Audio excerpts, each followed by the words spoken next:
ఏలియా ఎద్దుకు వచ్చి ఏలియా ఎమ్మటి వెళ్ళిపోతా ఉన్నాడు. ఇక వెళ్ళిపోతున్న సమయంలో కొంతకాలం గడిచింది. ఏలియాకి దేవుని పిలుపు వచ్చింది, ఫలానా ప్రాంతానికి వెళ్ళు అని దేవుడు సెలవీయటంతోనే ఏలియా బయలుదేరి వెళ్ళిపోతా ఉన్నాడు. వెళ్ళిపోతూ ఉండగా ఆ పరిచర్యకు సమర్పించుకొని వచ్చిన ఈ ఎలీషా తనతో కూడా ఉన్నాడు. అయితే అతనికి ఒక మాట చెబుతున్నాడు, ఇదిగో దేవుడు నన్ను పిలుస్తూ ఉన్నాడు, దేవుడు నన్ను ఫలానా ప్రాంతానికి రమ్మంటున్నాడు, నువ్వైతే ఇక్కడే ఉండు, ఇక్కడే ఈ పని జరిగించు, నాతో కూడా వద్దు అని ఆ దైవజనుడు చెప్తే ఎలీషా, అయ్యా యెహోవా జీవముతోడు, నీ జీవముతోడు నన్ను మటుకి ఆగమనొద్దయ్యా, నేను నిన్ను నమ్ముకొని వచ్చాను, నువ్వు ఎక్కడ ఉంటావో, ఏం తింటావో, ఎక్కడ ఏ ప్రాంతంలో నివసిస్తావో అక్కడే నేను కూడా నివసిస్తాను అని ఒక తీర్మానంలోనికి వచ్చి అదే బాటలో నడుస్తూ ఉన్నాడు. వెళ్తూ ఉన్నాడు, అయినా ఎంబడబడి వస్తూ ఉన్నాడు. మళ్ళా ఇంకొక ప్రాంతానికి వెళ్ళాడు. మళ్ళా ప్రాంతానికి వెళ్తే అక్కడ ఆగమన్నాడు. ఇంకా నువ్వు నా ఎమ్మటొద్దు, దేవుడు రమ్మంటున్నాడు, వేరే చోటకి పని ఉంది, అక్కడికి వెళ్ళాలి నేను, నువ్వు ఇక్కడే ఉండు అని ఏలియా ఎలీషాతో చెప్పటంతోనే ఆయన మరలా అదే మాట, యెహోవా జీవముతోడు, నీ జీవముతోడు నన్ను మట్టికి ఆగమనొద్దు, నేను కూడా నీ ఎంట వస్తాను, నువ్వు ఎక్కడ ఉంటావో అక్కడే ఉంటాను, నీ ప్రజలే నా ప్రజలు, నువ్వు ఎక్కడ ఉంటే అక్కడే నా నివాసము అని మరలా కొనసాగుతున్నాడు. మరలా ఇంకొక సాటికి వెళ్ళాడు, ఇంకొక ప్రాంతానికి. అక్కడ కూడా ఎలీషాని ఆగమన్నాడు. నా ఎమ్మటి వచ్చింది చాలు, ఇక నువ్వు రావాల్సిన అవసరం లేదు, జాగ్రత్త, ఇక్కడే ఉండు అని 3 మార్లు ఎలీషాతో చెప్పినా ఎలీషా అస్సలేం లేదు, ఏలియా మాట అస్సలేం లేదు. ఏంటిది అని అంటే, నా దైవజనుడు ఏంటో నేను నడిస్తే నాకు ఆశీర్వాదం అని గ్రహించాడు. ఒక తెలివి కలిగిన వాడు ఇదే గ్రహిస్తాడు. దైవజనుడు ఎక్కడ ఉంటే అక్కడే మేలు, అక్కడే ఆశీర్వాదం, అక్కడే మహిమ, అక్కడే దేవుని యొక్క ప్రసన్నత. ఎక్కడైతే దేవుని యొక్క సంఘములో దేవుని సేవకుని ద్వారా నడిపింపబడుతున్న ప్రతి బిడ్డ దేవుని చిత్తాన్ని ఎరిగిన వాడుగా మార్చబడతాడు. ఈ ఏలియా ఎదుట ఉన్న ఏలియా మంట నడుస్తున్న ఎలీషా కూడా దేవుని చిత్తం ఎరిగిన వాడు, దైవజనుతో నడిచేవాడు, ఎంత మాత్రము తృణీకరించలేదు. నువ్వేంటయ్యా, నువ్వే రమ్మన్నావు కదా, నువ్వే పిలిచావు, నేనేదో వ్యవసాయం చేసుకునేవాడినా, నన్ను పిలిస్తే మధ్యలో ఆగమంటున్నావేంటి అని ఏనాడు ఏసారి దైవజనుని మీద వ్యతిరేకంగా మాట్లాడలేదండి. దైవజనుని దూషించిన వాడు కాదు.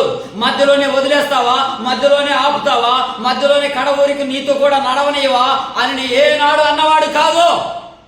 దైవజనుడు ఏ మాట అయితే అన్నాడో, కాదు నన్ను ఆగమనొద్దు, నువ్వు ఎక్కడ బ్రతుకుతావో అక్కడే ఉంటాను, ఎక్కడ జీవిస్తావో అక్కడే జీవిస్తాను, నువ్వు ఏ సంఘమో అదే సంఘము నాది కూడా అని ఒక పరిచారకుడికి ఉండవలసిన లక్షణము ఎలీషా వంటి లక్షణం ఉండాలి. హల్లెలూయా. ఈరోజు దైవజనుని దగ్గర ఉన్న ప్రతి ఒక్కరూ చాలా మంది నేర్చుకొని ఏం చేస్తూ ఉన్నారంటే, ఈ త్వరక భక్తి నేర్చుకొని దైవజనుని మీదనే తిరుగుబాటు చేసేవాళ్ళు. ఇట్టన్నాడు, అట్టన్నాడు, రమ్మన్నాడు, పొమ్మన్నాడు, వెళ్ళమన్నాడు, సరే అన్నాడు అని దైవజనుని మీద సూటిపోటి మాటలు మాట్లాడేవారు సంఘములో దాపరించారు. హల్లెలూయా. నిజంగా నువ్వు భక్తిపరుడు అయితే, నిజంగా నువ్వు సమర్పించుకున్నవాడు అయితే, నిజంగా నువ్వు సేవ మీద కట్టబడిన వాడు అయితే, నిజంగా దేవుని పిలుపు నీలో ఉంటే దైవజనునికి లోబడాలి. దైవజనుడు ఏ మాట మాట్లాడినా నువ్వు ఆగు, వద్దు, ఏం నీ వల్ల కాదన్నా సరే నా వల్ల అవుతుంది, నువ్వు ఎక్కడ ఉంటావు అక్కడే ఉంటాను అని ఒక నమ్మకమైన పరిచారకుడుగా మార్చబడాలి. హల్లెలూయా. ఈరోజు నమ్మకమైన పరిచారకుడుగా మార్చబడాలి. ఆ నమ్మకం లేకపోవడం ద్వారానే ఈరోజు చాలా మంది ఇబ్బందులు పాలవుతున్నారు. అదే సంఘటనలో ఏలియా విషయంలో, ఎలీషా విషయంలో మనం ఏం జరిగిందో మనం చూసాం. ఎలీషాని దేవుడు ఎంతగా దీవించాడంటే 2 పాళ్ళ అభిషేకంతో దీవించాడు. ఎన్ని అద్భుతాలు చేశాడంటే 14 అద్భుతాలు చేసి చూపించాడు. మరణమును సైతము జీవములోనికి తీసుకురాగలిగిన శక్తి ఆ ఎలీషాకు వచ్చింది. ఎలా వచ్చింది అంటే దైవజనుని ఎదుట నీతిగా బ్రతికాడు. ఆయన అడుగుజాడలోనే నడిచాడు. ఈరోజు అడుగుజాడలో నడవటం ఏమో కానీ ఆయన వేసిన బాటకే వంకలు పెట్టేవాళ్ళు ఎక్కువైపోయారండి. దైవజనుడు నడిపించే బాటకే వంకలు పెట్టేవాళ్ళు ఎక్కువైపోయారు. బాగా నేర్చుకుంటున్నారు, బాగా తరబీదు పొందుతున్నారు, బాగా నమ్మకంగా ఉన్నారు, బాగా తరబీదులో పొంది పొంది పొంది ఇప్పుడు దైవజనుడు నచ్చట్లేదు. నేను అంటాను, ఒక దైవజనుడు, ఒక గురువు, ఒక శిష్యుడు ఉన్నాడు. ఎన్ని సంవత్సరాలైనా ఇతనికి 90 సంవత్సరాలు వచ్చింది, ఇతనికి ఏమో 40 సంవత్సరాలు వచ్చింది.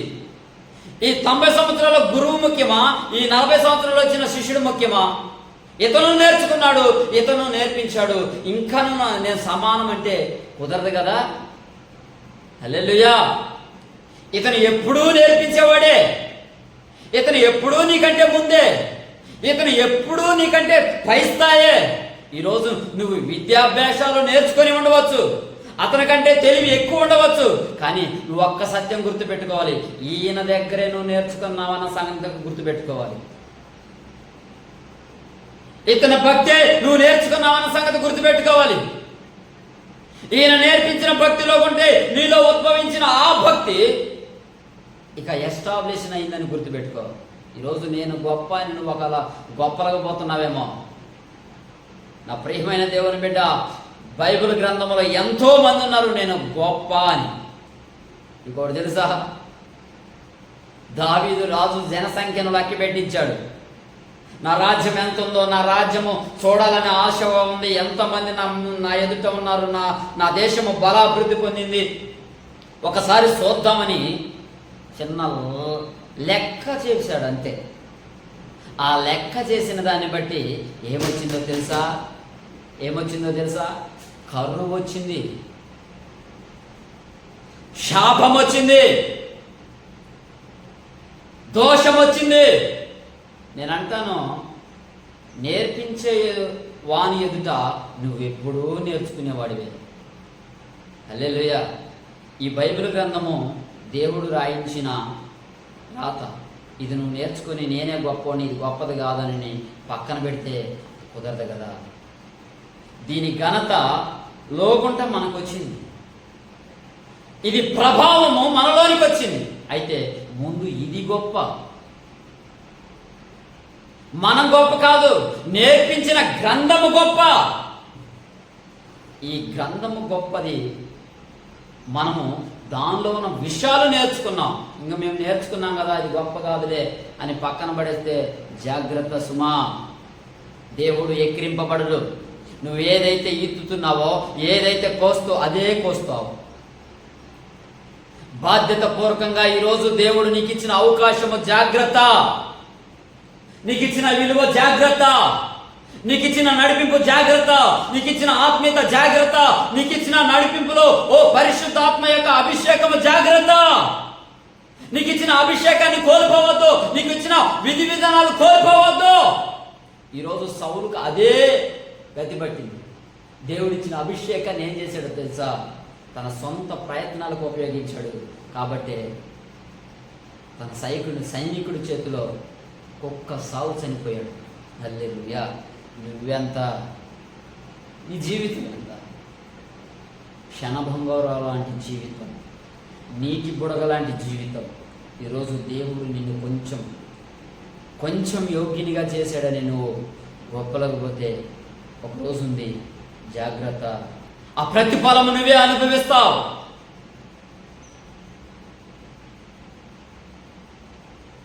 హల్లెలూయా. ఈరోజు నమ్మకంగా నడిచిన ఆ దైవజనుని ఎదుట నడిచిన ఎలీషాకి 200 అభిషేకం వస్తే, ఆ ఎలీషా ఎదుట ఉన్న ఆ పనివాడికి ఎంత అభిషేకం వచ్చింది? హల్లెలూయా, హల్లెలూయా.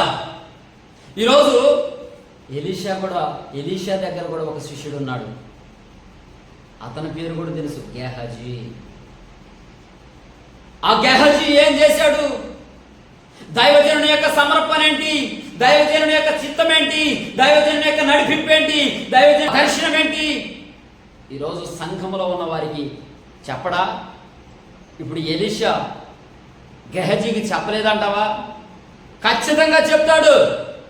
ఎందుకు అనంటే, ధనము ఆయన ఆశించిన వాడు కాదు, వజ్ర వైడూర్యాలు సుఖభోగాలు తీసుకున్నవాడు కాదు, కావాలనుకున్నవాడు కాదు. ఇవన్నీ ఎలీషా చూస్తూనే ఉన్నాడు, నడిపించబడుతూనే ఉన్నాడు. మధ్యలో పుట్టింది దుర్బుద్ధి. అమ్మో, ఇక్కడుంటే నేను బలపడలేనేమో, ఇక్కడుంటే నేను ఎదగలేనేమో, ఇక్కడుంటే నేను ఈ కట్టుబాటులో నేను ఉండలేనేమో, ఇక్కడుంటే దానం నాకు రాదేమో, ఇక్కడుంటే దరిద్రమేమో, ఇక్కడుంటే ఆ వజ్ర వైడూర్యాలు నేను చూడలేనేమో, ఈ సమర్పణలో నేను తట్టుకోలేకపోతున్నానని ఒక దుర్బుద్ధి పుట్టింది. వెంటనే రోగముతో వచ్చిన వ్యక్తి ఏమో బాగుపడ్డాడు. బాగుపడ్డ వ్యక్తి దగ్గర నుండి ఏమో పుష్టి రోగం ఇతనికంటి. హల్లెలూయా, హల్లెలూయా. దైవజనుని ఎదుట ఉండి హీలింగ్ చేయవలసిన నీవు కుష్టిని కలిగించుకుంటున్నావు, కుష్టిని కలిగించుకోవడానికి వెళ్తున్నావు. అర్థం కావట్లా పరిశుద్ధాత్ముడు నిన్ను వెంబడిస్తూ ఉన్నాడన్న సంగతి. మనుషులైన దైవజనులు చూడకపోతారేమో కానీ దైవజనులలో ఉన్న పరిశుద్ధాత్ముడు నిన్ను చూడట్లేదంటావా? నిన్ను చూడట్లేదంటావా? నిన్ను గమనించట్లేదంటావా? నీ నడక చూడట్లేదా? నీ పడక చూడట్లేదా? నీ మాటలు చూడట్లేదా? నువ్వు ఏ ఆలోచిస్తూ ఉన్నావో, ఏ మాట్లాడుతున్నావో, నీ సాక్ష్యం ఎలా ఉన్నదో పరిశుద్ధాత్ముడు క్షుణ్ణంగా గమనిస్తూ ఉన్నాడు. హల్లెలూయా. పరిశుద్ధాత్ముడు క్షుణ్ణంగా గమనిస్తూ ఉన్నాడు. జ్ఞాపకం చేసుకో. ఈరోజు ఎలీషా ఈ మాటే అంటున్నాడు, నీతో కూడా నా ఆత్మ రాలేదా? హల్లెలూయా. దైవజనంలో ఉన్న ఆత్మ నీ వెంట నడుస్తుంది, జాగ్రత్త. నువ్వే పాటు పడుతున్నావో. చాలా మంది అంటారు నిన్ను వల్ల నీ పొరుగు వారిని ప్రేమించు అని దేవుని వాక్యం సెలవిస్తూ ఉన్నది అని చాలా మంది ఏం చేస్తారంటే ఆ మాటను పట్టుకొని ఎదుటివాడిని గుచ్చటానికి ట్రై చేస్తారు. నేను అంటాను, నిన్ను వల్లే నీ పొరుగు వారిని ప్రేమించు అన్న మాట ఇతను బాగానే ప్రేమిస్తూ ఉన్నాడు. మరి ఎదుటివాడు ఆ ప్రేమను ఎలాగ అర్థం చేసుకుంటున్నాడు? నేను ఈరోజు ప్రేమిస్తూ ఉన్నా, ఆ ప్రేమను ఎదుటివాడు ఎలా తీసుకుంటున్నాడు? అది కూడా పరిగణనలోకి తీసుకోవాలి కదా. ఇప్పుడు యేసయ్య అతనులాగానే ప్రేమించాడు, కనుకనే ప్రాణం పెట్టాడు. ఆ ప్రాణమును కొంతమంది ఎంగంగా తీసుకున్నారు. మరి ఇప్పుడు ఆలోచన బట్టి మనం ఎలా ఆలోచించుకోవాలి? దేవుడు ప్రేమించట్లేదనే, దేవుడు ఓరికిన మరణం పెట్టాడనే, దేవుడు ఓరికిన రక్తం దార్చాడనే. హల్లెలూయా. నచ్చని వారికి ప్రేమ ఎప్పుడూ కపటంగా కనపడిద్దండి. నచ్చని వారికి ఎంత ప్రేమించినా అక్కడ కనబడుతున్న లోపాలే కనపడతాయి, కానీ అక్కడున్న ఇబ్బందులే కనపడతాయి. కానీ ప్రేమ లేని వాడికి ఎన్ని సంవత్సరాలున్నా ఆ ప్రేమను తీసుకునే మనసు ఎవరికి ఉండదండి. ఈరోజు ప్రేమపూర్వకంగానే ప్రసంగాలు వినపడుతున్నాయి, కానీ ఆ ప్రేమలో ఉంట కఠినత్వాన్ని ఎత్తుక్కొని ఏం చేస్తున్నాడంటే మనిషి యొక్క చిత్తంలో లోబడుతున్నాడు. నిన్ను వల్ల నీ పొరుగు వారిని ప్రేమించు అన్న మాట బాగానే ఉంది, ప్రేమిస్తూ ఉంటే తీసుకోలేకపోతున్నారు. ఆ ప్రేమను ఎలాగ తీసుకుంటున్నారంటే కపటం తీసుకుంటున్నారు, కోపంతో తీసుకుంటున్నారు, వ్యంగ్యంగా తీసుకుంటున్నారు, దోషంతో తీసుకుంటున్నారు. అందుకనే నీ యొక్క మనసులో అవి ఎలాగ నాటపడుతున్నాయంటే కొండగాని యొక్క మాటలు కడుపులోకి దిగినట్లుగా ఈరోజు ఆ మాటలు నీ కడుపులో పనిచేస్తున్నాయి.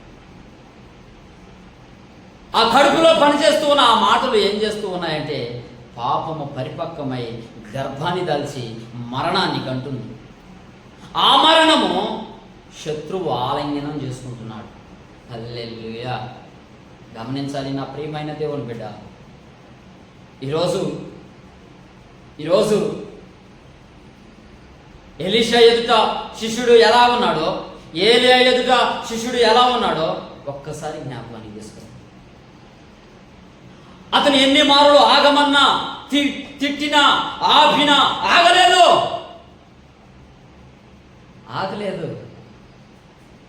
యెహోవా జీవము తోడు, నీ జీవము తోడు, నన్ను ఆగమనొద్దు. నువ్వు ఎక్కడ ఉంటావో, ఏది తింటావో, ఏ పద్ధతిలో నడుస్తున్నావో, ఎలా ఉంటున్నావో అలాగనే నేను నడవాలి. మరణం తప్ప మమ్మల్ని వేరు చేసేది ఏ ఉండకూడదు అని ఎలీషా అదే మాట పట్టుకున్నాడండి. ఈరోజు విశ్వాసిగా నువ్వు వచ్చేటప్పుడు నువ్వు ఎలాగనుకున్నావో, ఈరోజు విశ్వాసంలో కొంచెం బలపడినప్పుడు నువ్వు ఎలా అంటున్నావో ఒక్కసారి జ్ఞాపకం చేసుకున్నా. ప్రియా దేవుని బిడ్డ, నేర్పించిన గురువుకే ఈరోజు సూత్రులు నేర్పించే వాళ్ళు ఎక్కువైపోయారు. హల్లెలూయా. నువ్వు వట్ట, నువ్వు వెట్ట, నువ్వు ఎట్ట అనే వాళ్ళు ఎక్కువైపోయారు. బిడా, నువ్వు నేర్చుకున్నది అదే బోధ కదా నాన్న, నువ్వు నడిపింపబడింది అదే బోధ కదా నాన్న. ఇప్పుడు దాన్ని చూసుకునే కదా నువ్వు విర్రవీగుతుంది. ఆ నేర్పించిన బోధను చూసుకునే కదా నువ్వు విర్రవీగి నాకు చాలా తెలుసు అని నీకేం తెలుసు? పాపంలో శాపంలో కూరుకుపోతున్న నీ కుటుంబం మొత్తాన్ని కట్టిన దైవజనులను మర్చిపోయావు. మర్చిపోయిన నీవు ఈరోజు ఎంతో వ్యంగ్యంగా మాట్లాడుతున్నావు. హల్లెలూయా. ఈరోజు ధన ప్రేక్షకులోనైనా గెహజీ దైవజనుడు ఏమన్నాడు? కుష్టు నీకు కూడా కలిగిద్దని. నువ్వు నిజాయితీ పరుడు అయితే ఆ కుష్టు నీకు రాదు. మరి నువ్వు నిజమైన ప్రేమపూరుడు అయితే, నిజమైన భక్తిపరుడు అయితే, నిజమైన వాక్యానుసారంగా కట్టబడిన వాడవైతే, దైవజనుని యొక్క సమర్పణలో నడిచిన వాడవైతే ఆ కుష్టు నీకు రాకూడదు. మరి నీకెందుకు వచ్చింది అని అంటే నీలో కుష్టుకు కారణమైన లోపమున్నది కనుక నీ అంట వచ్చింది. కానీ కుష్టి కలిగిన వ్యక్తి మనసు మార్చుకొని లోపం లేనివాడుగా రూపాంతరపరచబడి శుద్ధీకరించబడి పసి పిల్లవాని దేహమును ధరించుకొని పాపము లేనివాడై మలినము లేనివాడై శుద్ధీకరించబడి మారు మనసు పొంది ఆశీర్వాదకరంగా మార్చబడ్డాడు. హల్లెలూయా. ఒక పాపము ద్వారా వచ్చిన వ్యక్తి ఏమో రూపాంతరపరచబడ్డాడు. దైవజనుడి దగ్గర ఉండి తరబీదు పొందినవాడేమో పాపములో పడి కుష్టులు తెచ్చుకున్నాడు. ఇందులో ఎవరు గొప్ప? ఆగు, వద్దు వద్దు వద్దు అన్న ఏలియా నడిచిన వాడు ఎలీషా గొప్ప. దైవజనులో ఎలీషా దగ్గర ఉన్న గెహజీ దైవజనుడి మాటను దైవజనుడి యొక్క సమర్పణలో, మాటలో, పద్ధతిలో, ఆ యొక్క దర్శనములో నడవకుండా ధనాపేక్షకులోనైనా గెహజీ గొప్ప. లేదు, పరాయ దేశంలో గుంట వచ్చి కుష్టు రోగమును తొలగించుకొని పాపమును ఒప్పుకొని యోర్దాను నదిలో మునిగి బాప్తిసం తీసుకొని మారు మనసు పొంది కలంకం లేనివాడుగా పరిశుద్ధుడిగా మార్చబడిన ఈ పాపి గొప్ప. ఎవరు గొప్ప చెప్పండి? ఎవరు గొప్పండి? హల్లెలూయా. ఎలీషా గొప్పోడు, నయమాను గొప్పోడు, మరి గెహజీ గొప్పోడు కాదు. వాడు కపటము చూపి నరహత్య జరిగించేవాడు వాడు. హల్లెలూయా. కనుకనే ఏం జరిగిందో తెలుసా? శాపం వచ్చింది. కనుక నా ప్రియమైన దేవుని బిడ్డలారా, ఒకవేళ దైవజనుని యొక్క దర్శనము నీకు నచ్చలేదేమో, అయ్యా నాకు నచ్చలేదు, నా వల్ల కాదు, నేను తట్టుకోలేకపోతున్నాను అని క్రమంగా వెళ్ళి క్రమంగా నీది నువ్వు చూసుకో. జాగ్రత్త, లేనిపోయిన అగసాట్లు దైవజనునికి వ్యతిరేకంగా లేగవద్దు. ప్రేమతో చెప్తున్నాను, నీకు దండం పెట్టి చెప్తున్నాను. హల్లెలూయా. ఈరోజు సంఘమంతా గమనిస్తుంది, సంఘమంతా ఆలోచిస్తుంది. హల్లెలూయా. సంఘములో ఉంటా ఒక వ్యక్తి దుష్టుడు వచ్చినట్టు వచ్చి ఎత్తుకొని వెళ్ళిపోతుంటే ఇక సంఘాన్ని కట్టిన నాయకుడిని ఇంత దుఃఖం ఉండాలి.